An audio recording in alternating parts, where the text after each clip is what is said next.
disciplina que vem do Pai é o tema da nossa mensagem. A disciplina que vem do Pai. Talvez um tema difícil, um tema sensível, talvez que algumas pessoas tenham alguma dificuldade quando nós falamos sobre esse termo, sobre essa palavra, dentro do contexto de igreja, né? Mas que nós precisamos aprender melhor e entender como sendo algo do Senhor para nós, do exercício da sua paternidade, no tratar conosco. E eu queria que nós lêssemos o texto, como diz, está lá em Hebreus, capítulo 12, a partir do versículo 4. Diz assim o texto: na luta contra o pecado, vocês ainda não resistiram até o ponto de derramar o próprio sangue. Vocês se esqueceram da palavra de ânimo que ele lhes dirige como a filhos. Meu filho, não despreze a disciplina do Senhor, nem se magoe com a sua repreensão, pois o Senhor disciplina a quem ama e castiga todo aquele a quem aceita como filho. Suportem as dificuldades, recebendo-as como disciplina. Deus os trata como filhos. Ora, qual filho que não é disciplinado por seu pai? Se vocês não são disciplinados e a disciplina é para todos os filhos, então vocês não são filhos legítimos, mas sim ilegítimos. Além disso, tínhamos pais humanos que nos disciplinavam e nós os respeitávamos.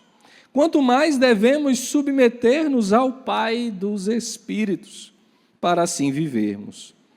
Nossos pais nos disciplinavam por curto período, segundo lhes parecia melhor. Mas Deus nos disciplina para o nosso bem, para que participemos da sua santidade. Nenhuma disciplina parece ser motivo de alegria no momento, mas sim de tristeza.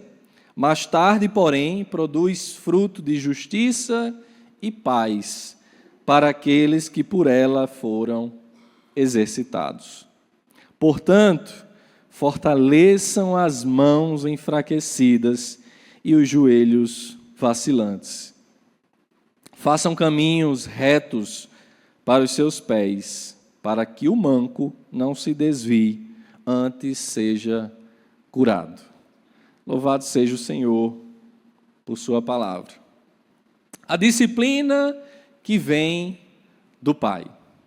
Esse é o primeiro entendimento que nós precisamos ter acerca dessa temática tão cara para a igreja contemporânea, onde talvez até a expressão, né, quando é citada em alguns contextos, causa algum espanto, algum arrepio.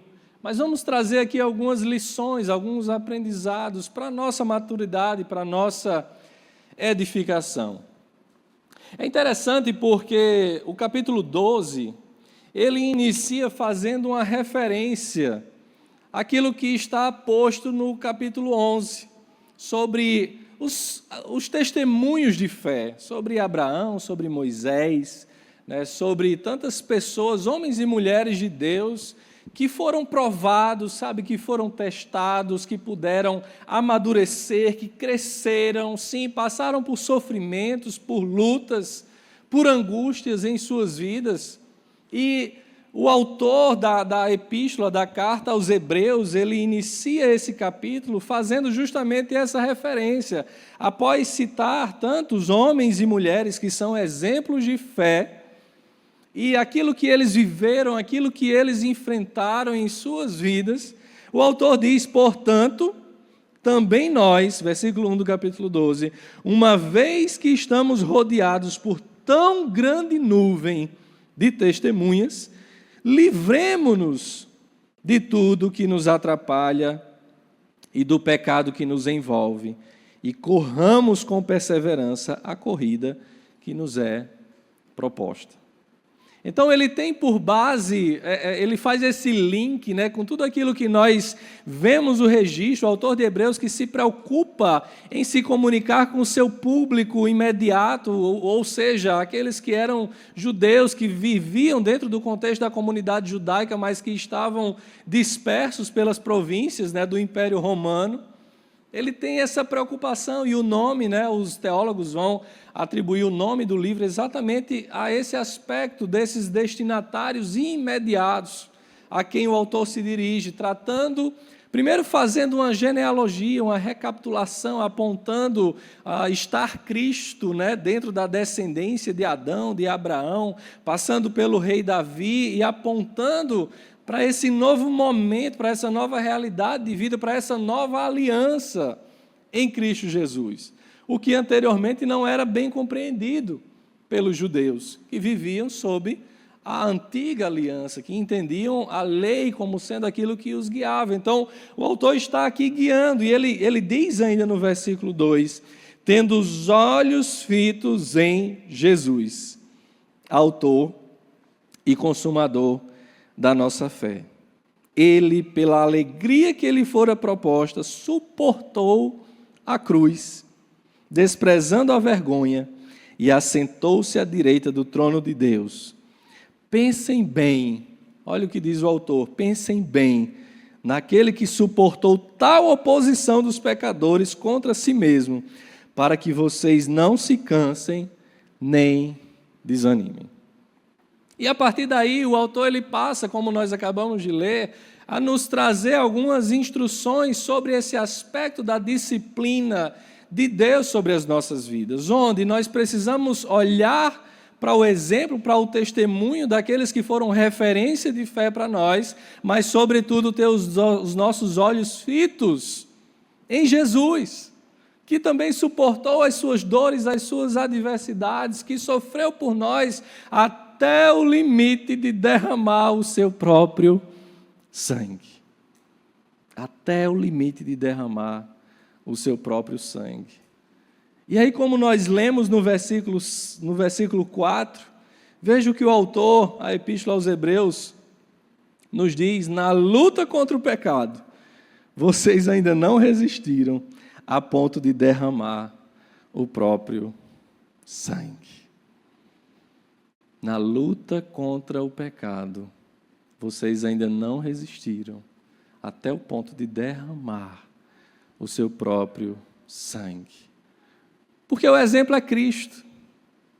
Aquele que não tinha pecado, mas que derramou o seu próprio sangue para nos limpar, para nos purificar, para nos redimir, para nos perdoar dos nossos pecados. Então, o texto ele está falando de santidade. O texto ele está nos chamando à santificação, e nós precisamos entender a disciplina de Deus como uma ação necessária nas nossas vidas no processo de santificação. E aqui eu queria trazer já o primeiro ponto da nossa reflexão. Eu trouxe aqui uma cola hoje em papel. Primeiro ponto da nossa reflexão, queridos, acerca de como nós devemos compreender a disciplina do Senhor sobre as nossas vidas. É que a disciplina do Pai, primeira coisa, a disciplina do Pai deve ser compreendida como repreensão para que não permaneçamos no pecado. A disciplina do Pai deve ser compreendida como repreensão do Senhor para que não permanecemos no pecado. E é interessante porque o autor aqui está nos falando que essa luta ou essa busca ou esse tratar de Deus em nossas vidas é até esse limite. Vocês ainda não chegaram no limite de derramar o seu próprio sangue. Vocês ainda não extrapolaram esse limite. Vocês acham que estão sofrendo, que o tratar de Deus com vocês, sabe, já foi muita coisa. Não!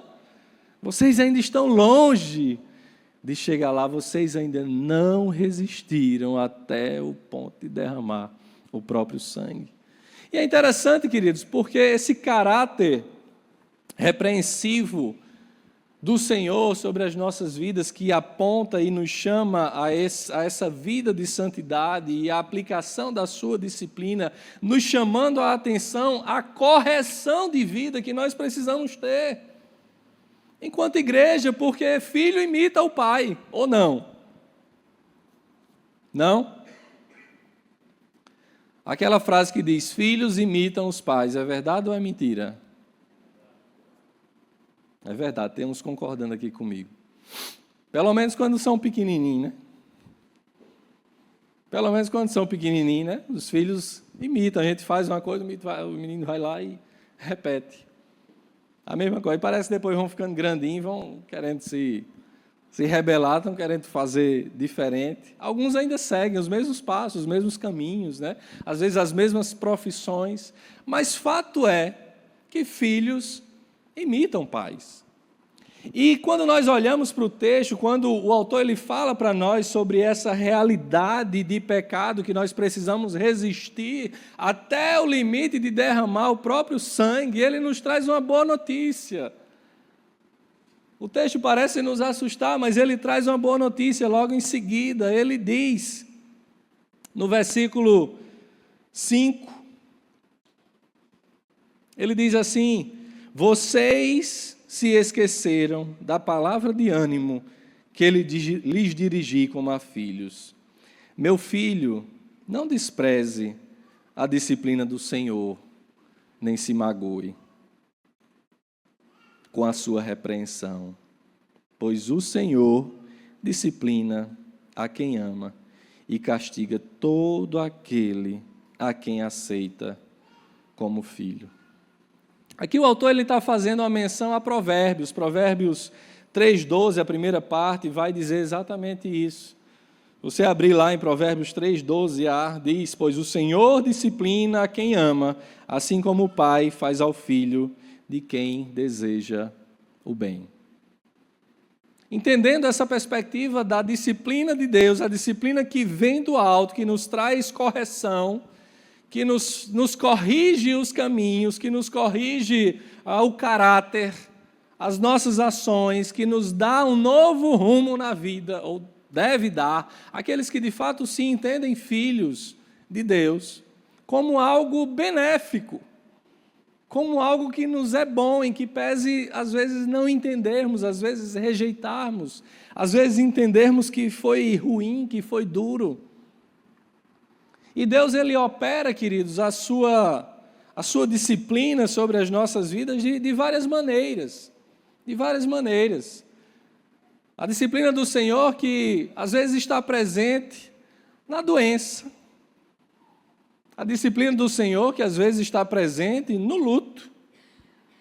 Que às vezes está presente na crise financeira. Nas dificuldades que enfrentamos. E que às vezes também ela é operacionalizada a partir da igreja, que é o seu braço, que é o seu instrumento para nos trazer correção às nossas vidas. Nos apontando o caminho, a direção. Às vezes na perspectiva de um grupo em que nós temos comunhão. Ora, um dos mandamentos recíprocos é exortai uns aos outros. Ou como a gente tem dificuldade nisso. Oh, Jesus. Como nós temos dificuldade, sabe, de chegarmos ao outro. Às vezes nós até confundimos aquilo que é ensino de Cristo. Lá no Sermão da Montanha, quando ele diz, né, não julguem para não ser julgados. A gente acha que tratar sobre pecado com o outro é julgar. E por isso eu não posso tratar com o pecado do outro, porque eu estou julgando. Não é isso. Não é isso que Cristo nos ensina, não é isso que Cristo está falando. Ele está trazendo ali uma perspectiva de um julgo acerca de o outro ser mais ou menos merecedor, acerca de salvação. Não sou eu o juiz da vida de ninguém.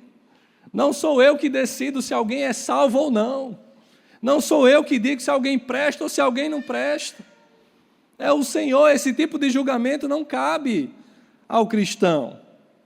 Mas o julgamento de ter, sim, a ousadia, a coragem de cumprir esse mandamento do Senhor, de fato, para nós, de chegar para o outro, meu irmão, nós precisamos conversar.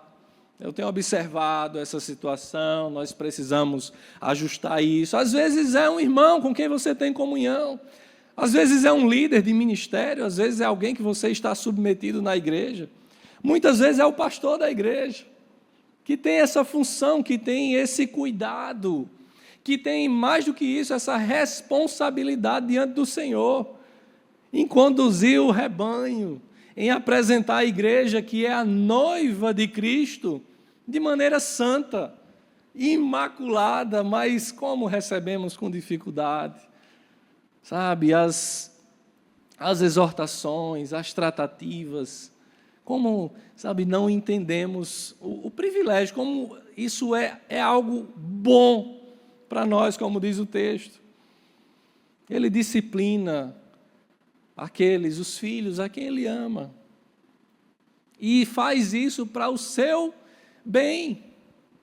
Como disse, às vezes disciplinas que vêm sobre as nossas vidas na perspectiva de enfermidades. Eu falava pela manhã, eu não estou dizendo que qualquer enfermidade você vai entender como disciplina de Deus, mas pode ser, nós somos negligentes.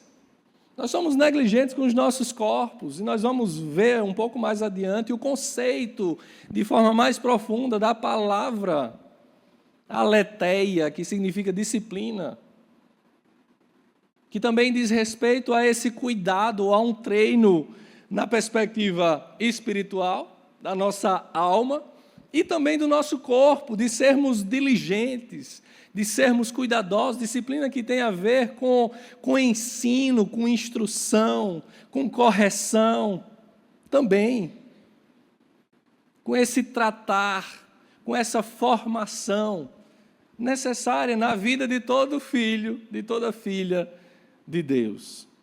Não somos perfeitos, mas somos chamados à santidade, somos chamados a cada dia nos aperfeiçoar em santidade na presença do Senhor. Como disse, essa disciplina muitas vezes é manifesta dentro do contexto da igreja. E já tivemos e temos, de forma periódica, eu diria, às vezes de forma pública, às vezes de forma privada. Sim, a igreja ela continua exercendo esse mandamento, a disciplina que vem do Pai e que também é exercida a partir dos líderes, a partir do pastor, a partir, meu irmão, da nossa comunhão experimentada.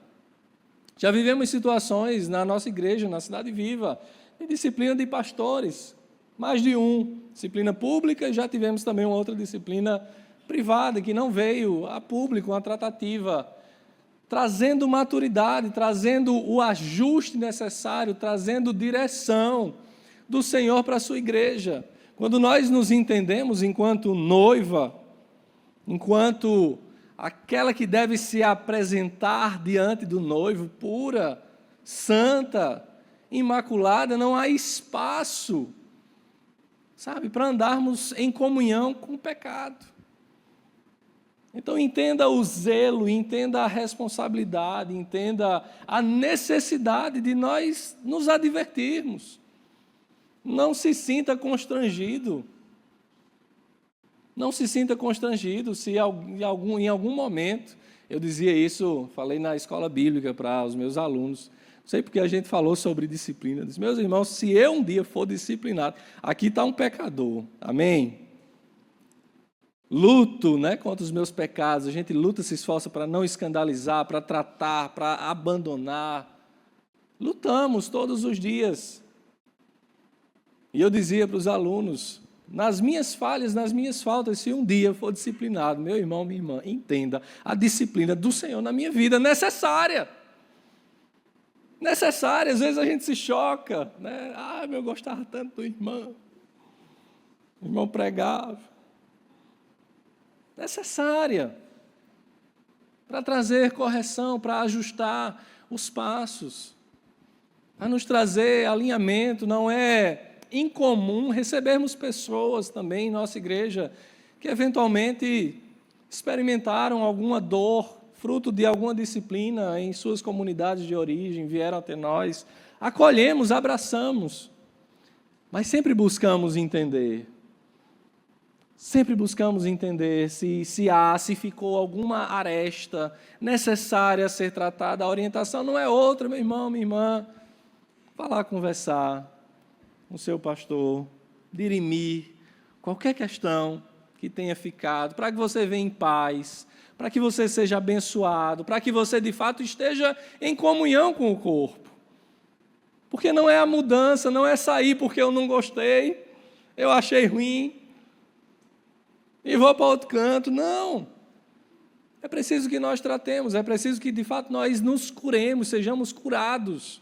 E a disciplina tem o caráter curativo. Eu comparava pela manhã a disciplina como uma cirurgia. Quem aqui já fez cirurgia?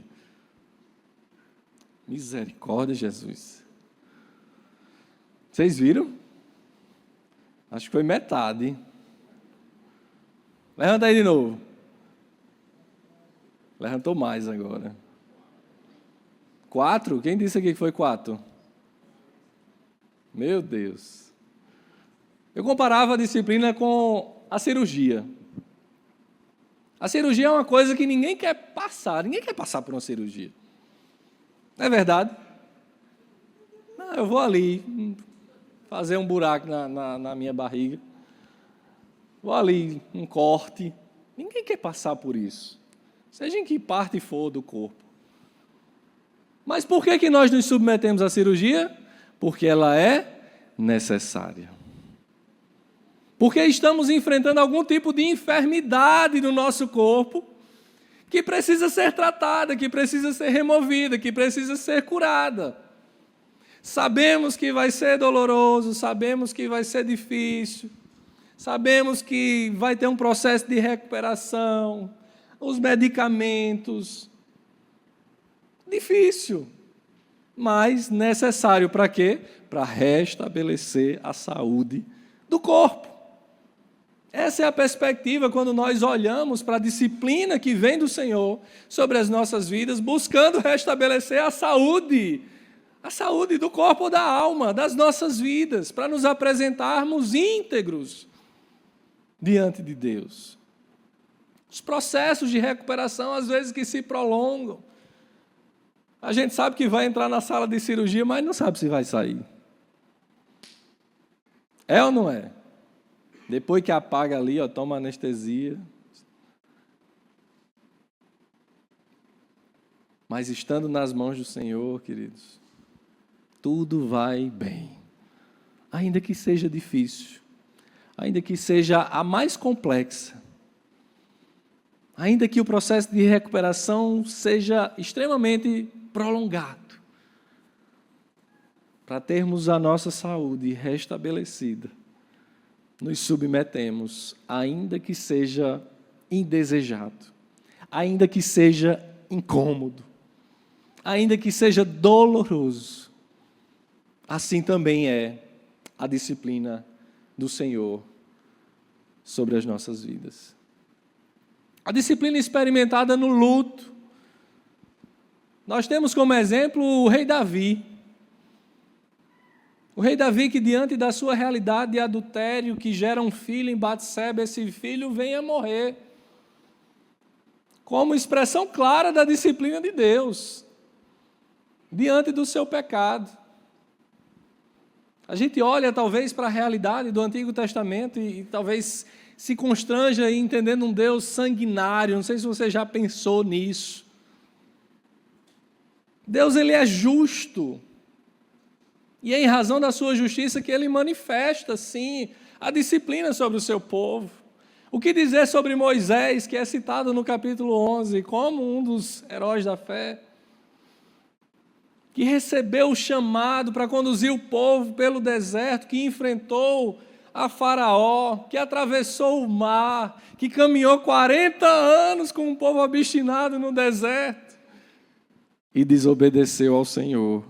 E a sua desobediência teve consequência. Imagine eu e você, humanamente falando, na posição de Moisés. Mas, Senhor, eu estava lá no deserto, no meu cantinho, Tu me chamou, me fez enfrentar Faraó, me fez atravessar aquele mar, me fez caminhar 40 anos com esse povo e agora eu chego diante da terra e não posso entrar. Disciplina de Deus, pela sua desobediência. Lá no episódio das águas de Meribá, quando o Senhor diz, e talvez o nosso julgamento humano, né? Mas Senhor, foi tão pouquinho. O Senhor disse para ele tocar na rocha, falar a rocha, melhor dizendo, falar a rocha, e ele, bum, pegou o cajado, pá, bateu na rocha. O nosso senso, né, de justiça humana, a gente olha e diz, mas rapaz, foi só por isso. Deus, ele é santo. Ele não compactua com a desobediência, seja ela qual for. E ele aplica, sim, a sua disciplina sobre as nossas vidas. Disciplina no aspecto material. Às vezes enfrentamos crises financeiras. Repito, eu não estou dizendo que sempre é, eu estou dizendo que pode ser. Disciplina de Deus. Somos maus gestores daquilo que temos, daquilo que o Senhor nos dá, e Ele permite, Ele nos faz passar por lutas, por situações para nós aprendermos a administrar melhor o que temos, para sabermos cuidar daquilo que é dele, que não é meu, que não é seu. Disciplina de Deus. Ei, aprenda, imagina o Senhor dizendo, aprenda. Francisco relatando lá o caso do compositor da canção, e eu estava me lembrando de Jó. E o texto vai dizer que Jó era um homem justo. E mesmo assim enfrentou, por que não entender tudo que ele enfrentou? Ainda que nós tenhamos ali o contexto do diálogo, né, de Satanás. Mas quando nós entendemos disciplina de Deus como ensino, como instrução, queridos, nós olhamos também para Jó e vemos Deus ensinando aquele homem que também se achava justo diante do Senhor. E ao final de todo aquele episódio, reconhecendo que, na verdade, aquilo que ele achava que era, nada era, ele diz, Senhor, eu te conhecia de ouvir falar, os meus olhos te veem. Depois de ter passado por todo aquele processo de luto, de enfermidade, de perdas financeiras, Senhor, eu te conhecia de ouvir falar, os meus olhos agora te veem. Que maravilhoso entendermos a repreensão do Senhor como algo que nos traz, nos leva a uma outra realidade diante dEle, nos conduz à santidade. Esse é o nosso papel, se somos filhos, se assim entendemos a nossa filiação, e esse é justamente o segundo aspecto da nossa mensagem, a disciplina do Pai deve ser compreendida como evidência da nossa filiação a Deus. A disciplina do Pai deve ser compreendida como evidência da nossa filiação a Deus.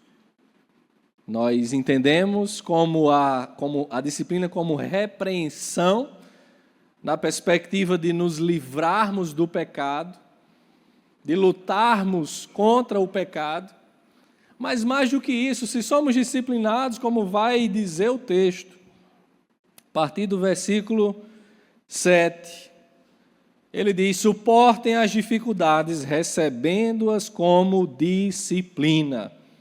Deus os trata como filhos.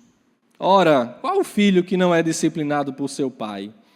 Se vocês não são disciplinados e a disciplina é para todos os filhos, então vocês não são filhos legítimos, mas sim ilegítimos. Além disso, tínhamos pais humanos que nos disciplinavam e nós respeitávamos. Quanto mais devemos submeter-nos ao Pai dos Espíritos, para assim vivermos. A disciplina como evidência da nossa filiação a Deus. Se não somos disciplinados, não somos filhos. Não temos parte com o Senhor. Se não entendemos a necessidade desse tratar de Deus em nossas vidas, aprumando, ajustando as arestas, queridos, não somos filhos. E como eu dizia, talvez isso esteja relacionado a uma compreensão equivocada do que é ser filho. O que é ser filho de Deus? Como muitos dizem, né? Não, todo mundo é filho de Deus. Será? É isso que a Bíblia nos diz? Todo mundo é filho de Deus? É isso que nós encontramos nas Escrituras? Todos são filhos de Deus. Qual é o versículo? Heresias. Isso não é bíblico. Mas antes, o apóstolo João escreve lá no capítulo 1, versículo 12. Ele diz: contudo, aos que o receberam, aos que creram em seu nome, deu-lhes o direito de se tornarem filhos de Deus.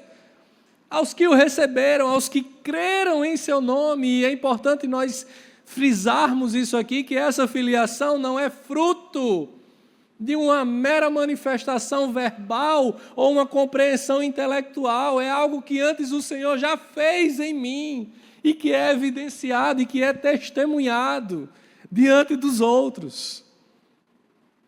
Não é a minha decisão, não é a minha escolha, é o pai que gera o filho, não é o filho que escolhe o pai. É o pai que gera, que traz vida, que nos dá vida, não o contrário. Se somos filhos, é porque assim o Senhor nos fez filhos. E se somos filhos, nos submetemos à sua disciplina, ao seu tratar, aos seus ajustes em nossas vidas. Mas às vezes entendemos errado, né? Não, eu sou filho de Deus.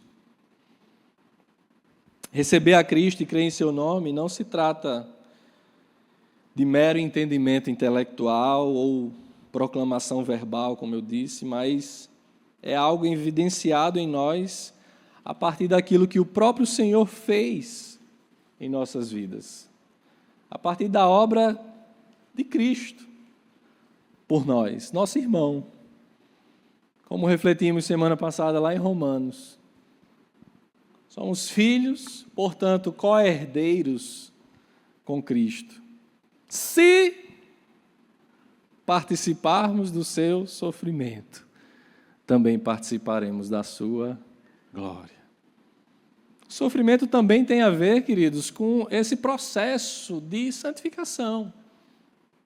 Sofrer para ser santo, até que limite? Até derramar o sangue, até o sangue correr, escorrer pelas veias. É o esforço que nós precisamos ter de fato entregar as nossas vidas, de não nos limitar. E é interessante isso, porque o Senhor não nos pede nada além do que Ele próprio já não tenha feito, na condição de homem, na condição humana, nada além daquilo que Ele próprio já não tenha feito por nós. Dessa maneira, o autor aqui de Hebreus, ele nos diz que realmente, se realmente somos filhos legítimos de Deus, nós devemos suportar as dificuldades em nossas vidas como expressão da disciplina do Senhor. Caso contrário, não temos parte com Ele. Não temos parte com Ele.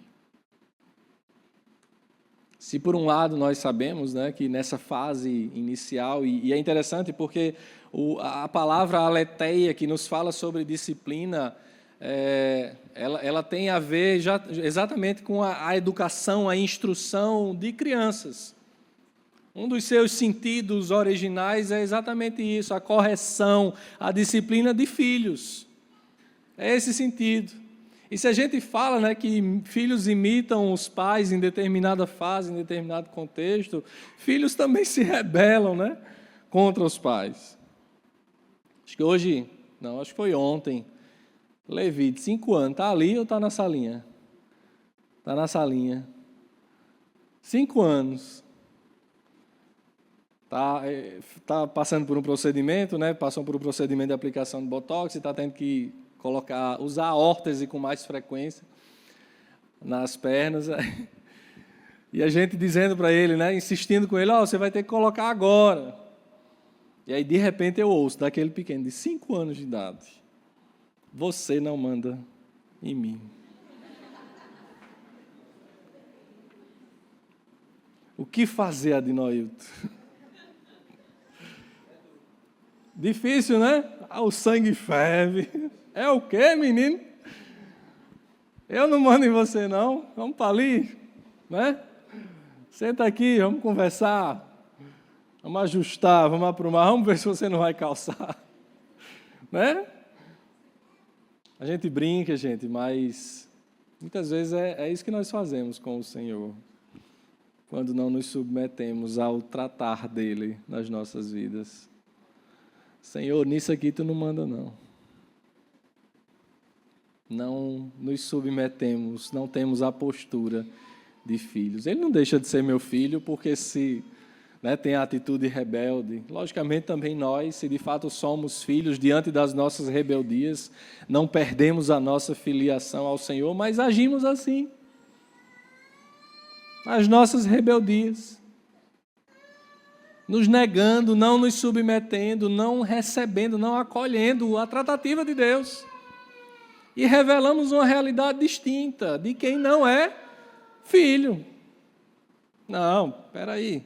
Vivemos como o filho pródigo naquele primeiro momento que vai embora, né? Eu vou viver a minha vida. Me dá o que é meu, que nem é meu, que nem era dele. Vai gastar o que era do pai.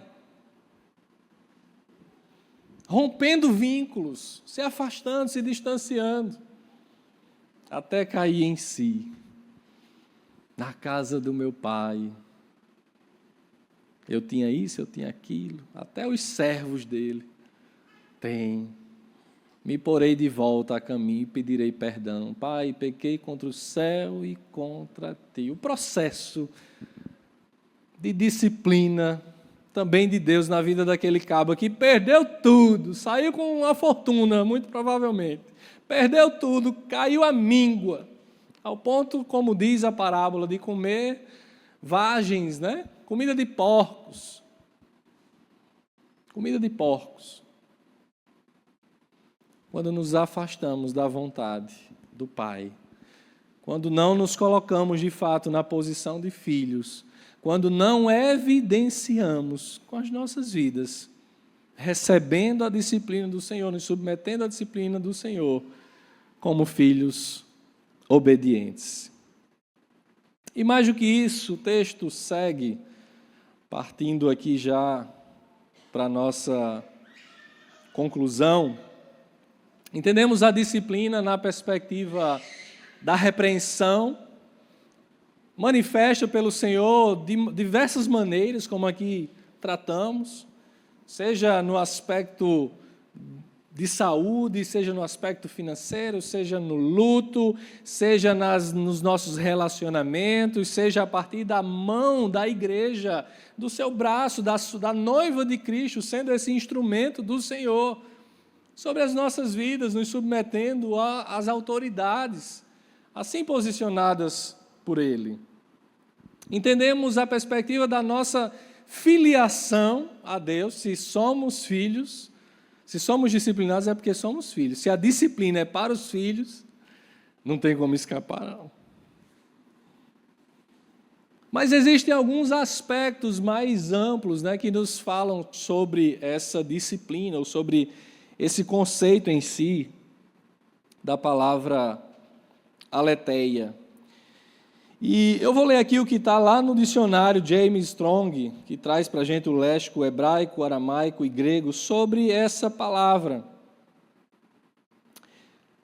Sobre o seu significado original, como que ela pode ser traduzida. E ele diz o seguinte: essa disciplina, né, é todo treino e educação infantil que diz respeito ao cultivo de mente e moralidade e emprego para que este propósito, ora ordens e admoestações, ora repreensões e punição, também inclui o treino e cuidado com o corpo, trazendo aqui uma compreensão mais profunda e mais clara. Mas não apenas isso. É só com criança, Cleves? Não. Ele também diz, tudo que em adultos também cultiva a alma, especialmente pela correção de erros e contenção de paixões. Instrução que aponta para o crescimento em virtude. Em virtude. Castigo, punição dos males com os quais Deus visita homens para a sua correção. Trazendo aqui um entendimento mais claro, mais ampliado acerca da disciplina, da aletheia de Deus. De como o Senhor assim age, nos trazendo correção. E é interessante, queridos, porque lá no versículo 6, como nós lemos, pois o Senhor disciplina a quem ama e castiga todo aquele a quem aceita como filho. A palavra castiga aqui, lá no original, sabe o que significa? Quando a gente fala de castigo no nosso contexto hoje, 2000 anos depois, no Brasil, Ocidente, talvez para alguns, aí de um pouco mais de idade, pensar em castigo, talvez lembre da palmatória. Quem levou palmatória na mão? Aqui. Oh, e a irmã ali também. Quem tem a história do milho, no canto de parede, e dobrar. Os meninos aqui estão tudo areados, não sabem o que é, não. Hein? Botar um mói de milho lá e ficar de joelho durante um tempo em cima do milho. As repreensões físicas, que tinha na escola. Olha que coisa. Hoje o professor não pode dizer, ai, era assim. Antigamente era ou não era? Era? Era, olha aí, os irmãos. Não é do meu tempo, não, mas eu sei dessas histórias. Quando a gente pensa em castigo hoje, são coisas tão leves, Não, vou botar o menino ali no cantinho, eu vou tirar o celular, eu vou tirar a televisão, eu vou tirar um brinquedo. Sabe o que é o castigo que o autor aqui está falando? Com o qual Deus disciplina os seus filhos? Açoite. Açoite. Imagina aqui no tempo do Império Romano, aquele chicote com as pontas de ferro, que quando passava na carne saía rasgando. O castigo aqui, a palavra no original, é essa tradução. É esse entendimento. O Senhor castiga a quem Ele ama, os seus filhos, trazendo a tratativa, trazendo a correção, trazendo direção. Só para nós entendermos a forma profunda do tratar de Deus, em não compactuar com os nossos erros, em não admitir, em não ser conivente, e assim também nós não podemos fechar os olhos, fazer de conta que não está acontecendo, porque se somos filhos, somos disciplinados. Se somos disciplinados, é porque somos filhos. E a terceira coisa, para a nossa compreensão, hoje, além da disciplina como repreensão, além da disciplina como expressão da nossa filiação ao Senhor, é que a disciplina deve ser compreendida como expressão de amor. De amor do Senhor conosco. O tratar de Deus. E aí o texto vai trazer para nós essa perspectiva da nossa filiação, de como os nossos pais, que nos amam, nos corrigem, tem todo aquele esforço para nos apontar o caminho, que pese nós nos rebelarmos, não aceitarmos. Isso é expressão de amor, queridos. Ainda que traga para mim e para você algum senso de discordância, ainda que isso seja difícil de aceitar, ainda que talvez as minhas ideias estejam diferentes daquilo que os meus pais estão me dizendo, isso é manifestação de amor.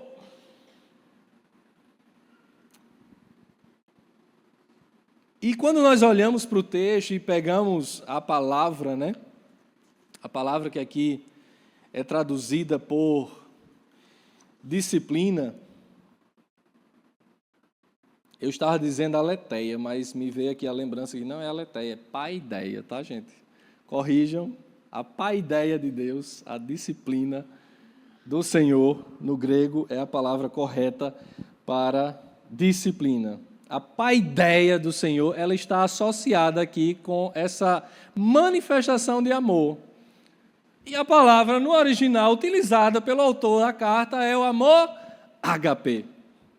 O amor incondicional de Deus, relacionado, diretamente associado com a manifestação da sua disciplina, da sua paideia sobre os seus filhos. A disciplina do Senhor como expressão do seu amor por nós. Sendo assim, o escritor de Hebreus, ele nos adverte que essa disciplina é para o nosso bem, como nós lemos no versículo 10. Nossos pais nos disciplinavam por curto período, segundo lhes parecia melhor. Mas Deus nos disciplina para o nosso bem, para que participemos da sua santidade. Se os nossos pais não nos querem mal, e que porventura em alguma circunstância isso possa ser possível, tenha certeza que isso não acontece com o Senhor. Ele não deseja o nosso mal. Ainda que, como diz o texto, lá no versículo 11, nenhuma disciplina parece ser motivo de alegria no momento. É ou não é? Nenhuma disciplina parece ser motivo de alegria no momento, mas sim de tristeza. Porque traz dor, porque traz angústia, sabe? Porque nos traz algum sofrimento. Mas ele segue e diz, mais tarde, porém, produz fruto de justiça e paz para aqueles que por ela foram exercitados. A manifestação do amor de Deus em nos tratar, em nos disciplinar, produzindo em nós uma nova realidade, uma nova vida em que justiça e paz são experimentadas, superabundam em nossas vidas, são testemunhadas e nós podemos desfrutar de forma tão maravilhosa quando assim entendemos a disciplina como essa manifestação de amor do Senhor. É através da disciplina que nós somos confrontados com os nossos pecados, que somos corrigidos em nossos desvios, que também somos fortalecidos em nossas fraquezas, ajustamos os nossos caminhos e somos curados. Isso é amor. Isso é amor.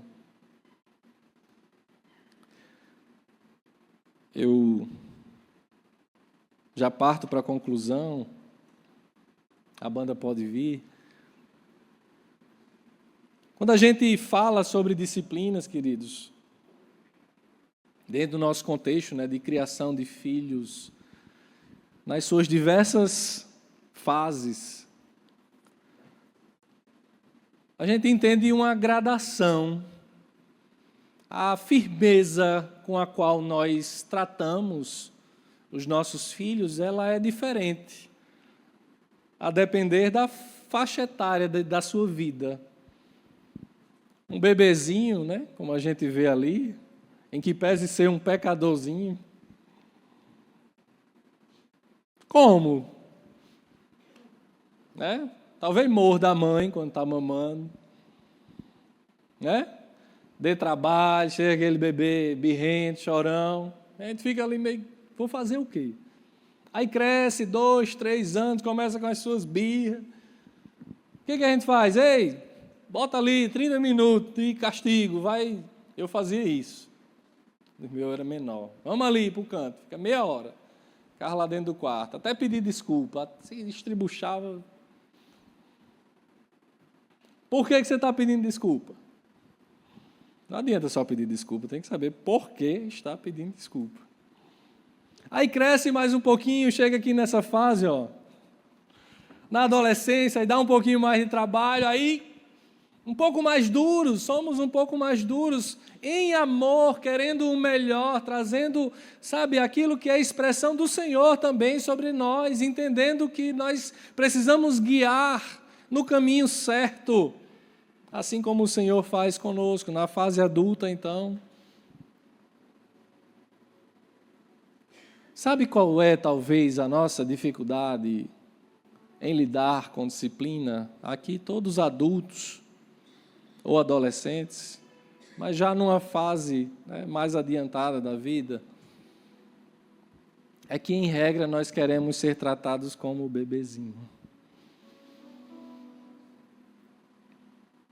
É que muitas vezes nós não queremos nos submeter quando a disciplina, na verdade, é para o adulto.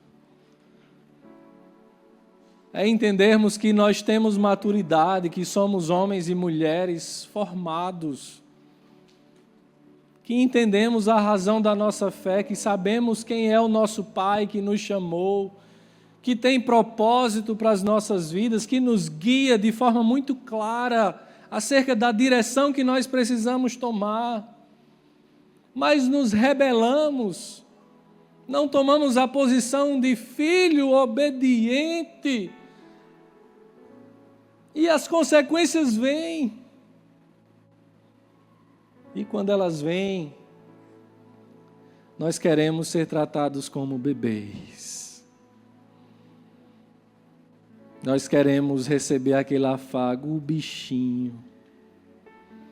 Coitadinho. Ai, meu Deus. Não é assim que a gente faz com os meninos, né? Mesmo quando faz coisa errada, os meninos menor.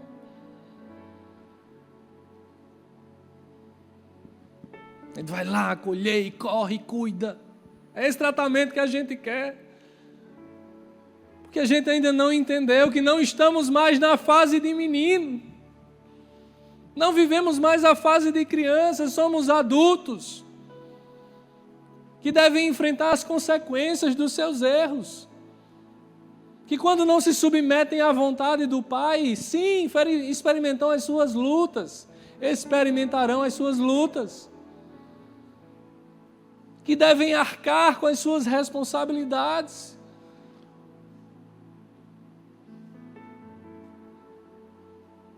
Que reconhecem, ou devem reconhecer, que precisam ser repreendidos,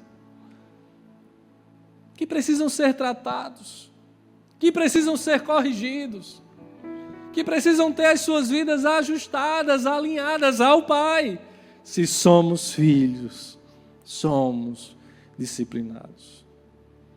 Mas mais do que isso, a disciplina é expressão de amor por nós, da parte daquele que nos quer bem, da parte daquele que quer o melhor para as nossas vidas. Eu iniciei fazendo aqui um comparativo sobre a disciplina quanto a uma cirurgia que ninguém quer passar, diante das suas complexidades, do risco. Mas ainda usando essa analogia, eu queria que você pensasse, né? O texto ele vai finalizar aqui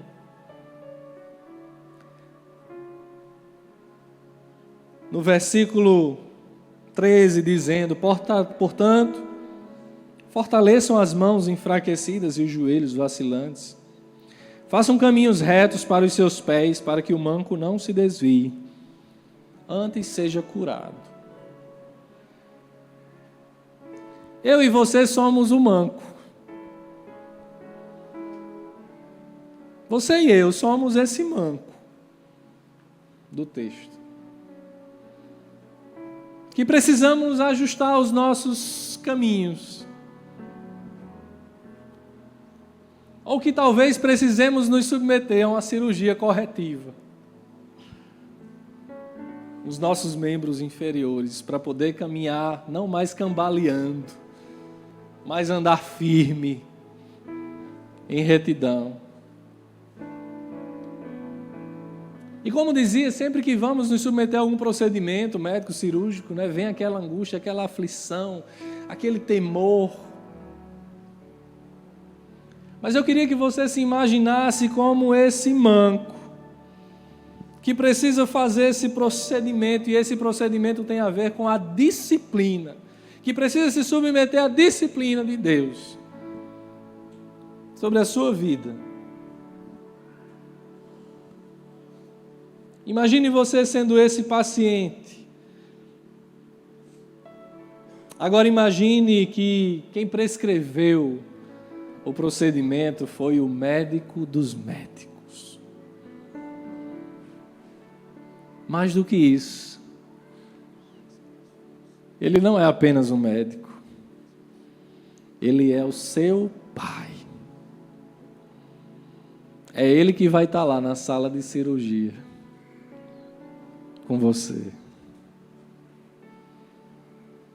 É ele quem vai te acompanhar no processo de recuperação, no pós-operatório.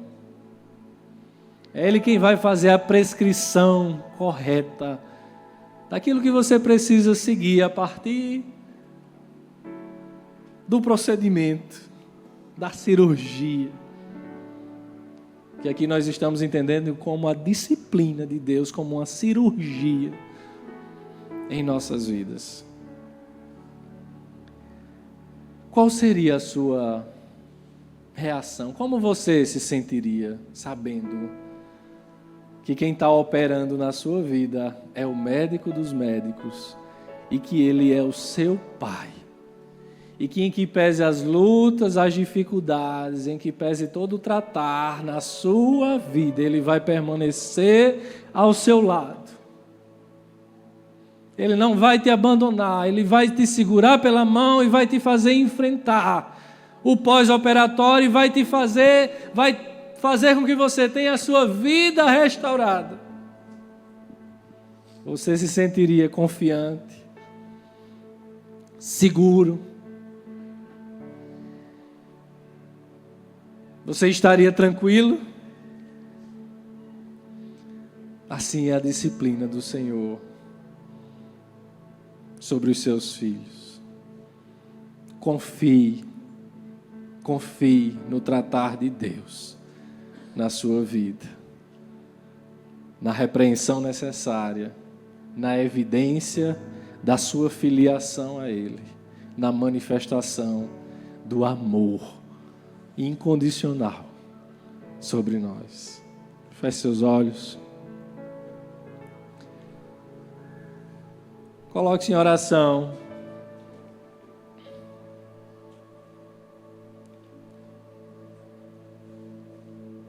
Não sei como você talvez entenda ou tenha entendido ao longo da sua vida o agir corretivo do Senhor. Mas eu queria te convidar nessa noite a ter esse olhar, esse entendimento, essa compreensão de que a repreensão, de que a correção do Senhor sobre nós tem esse viés curativo. E mais do que isso, só experimentamos de fato quando realmente somos filhos de Deus.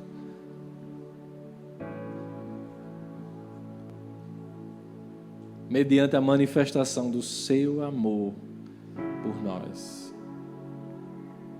Ainda que em algum momento pareça difícil, ainda que em algum momento nos traga tristeza, frustração, produzirá em nós frutos de justiça e paz. Confie, creia, se submeta e viva na dependência do Pai que nos disciplina. Senhor Deus, eis-nos aqui enquanto teus filhos e filhas, nos submetendo à tua vontade, nos submetendo, Senhor, ao teu querer, compreendendo a tua instrução para nós, o teu ensino, que também é disciplina para a tua igreja, o teu tratar, Senhor, conosco, nos traz maturidade, nos faz aprender mais e mais de ti, nos faz enxergar, Senhor, o teu tratar em nós como essa manifestação do teu amor, porque tu tens o melhor, porque tu quer o nosso bem, porque tu não nos deseja mal, Senhor, e porque em ti podemos confiar.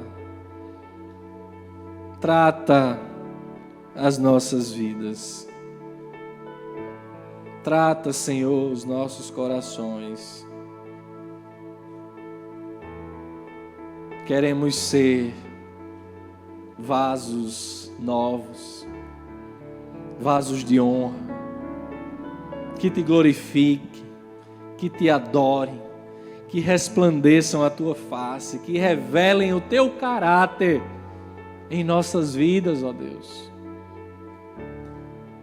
Quebra as nossas vidas sempre que for necessário e faz de novo, conforme a tua vontade. Transforma-nos, Senhor, por inteiro, o nosso caráter, os nossos pensamentos, as nossas palavras, a nossa maneira de agir, que sejam todos moldados e submetidos ao nosso Pai que está nos céus, que nos ama,